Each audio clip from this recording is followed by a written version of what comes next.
Buenos días, buenos días. Hoy es viernes, Friday. Mañana, sábado. And, my wife, I told you, is studying Spanish on this app on her phone.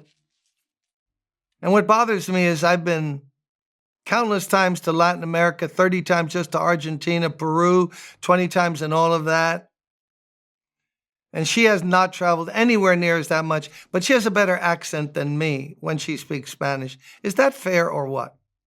No, is that right? I'm the one who wants to learn how to speak it, but I have more of a gringo accent, and she's like, Sentate. Hola, ¿cómo le va? She's yelling out to people as she's speaking Spanish. Well, I can't give up. I got to keep going.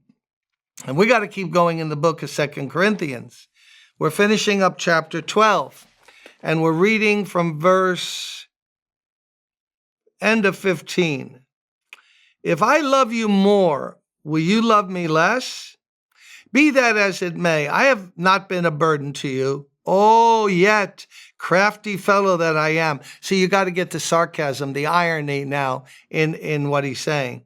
If I love you more, will you love me less? Be that as it may, I have not been a burden to you. Yet, crafty fellow that I am, I caught you by trickery.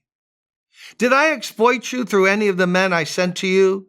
I urged Titus to go to you, and I sent our brother with him, unnamed.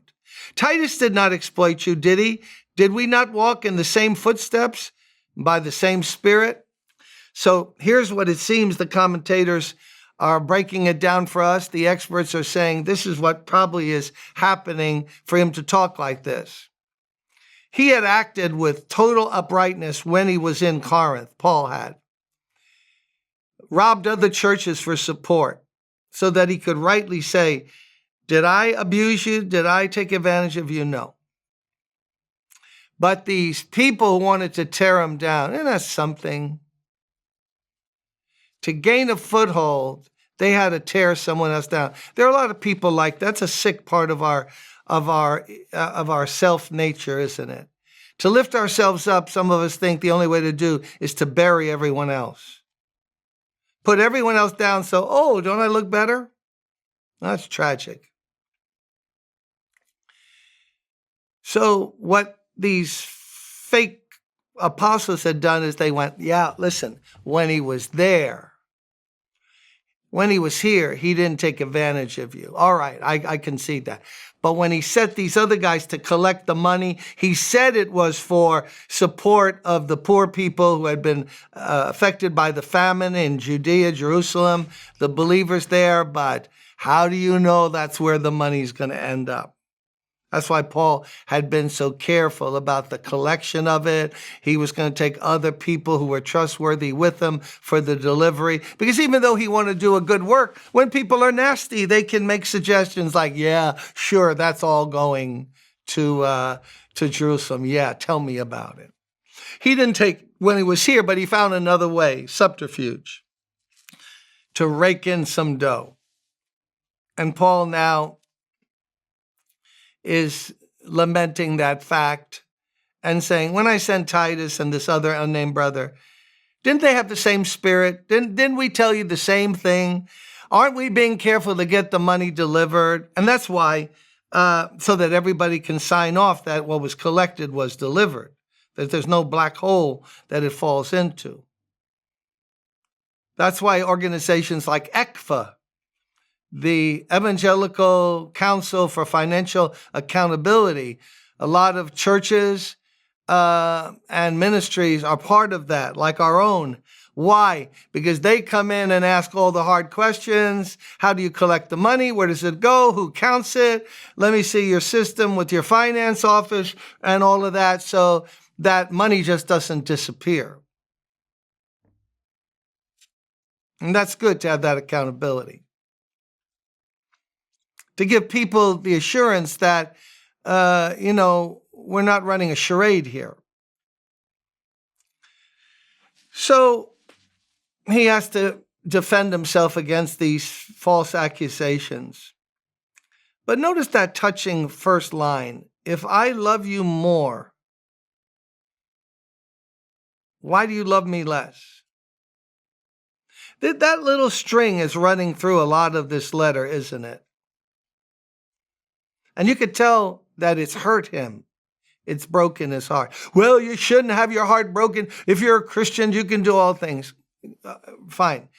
But, we're human, and Paul was human, and Jesus wept over Jerusalem. Why didn't you just say, I'm the Son of God? I don't care who they reject. That's not true. That's not right.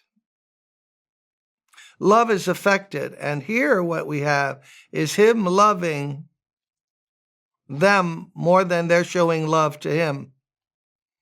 And this hurts him.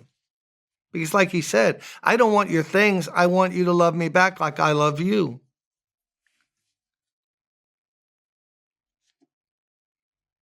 I was around my granddaughter, Charlotte, who's 5 years old.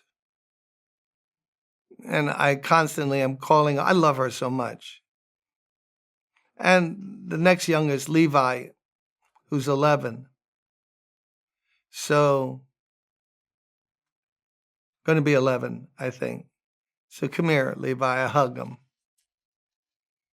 I call her over. Come here. Papa loves you. Te amo mucho. But what makes me happy is for her to say, Papa, do you want me to go and make you some bacon and eggs? No. Or Levi. Levi's quite a chef. Levi throws down at 11.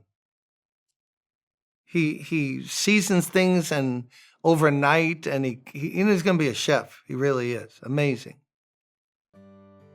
He makes curry lamb. What are you doing at 11 years old making curry? I couldn't spell curry lamb when I was 11.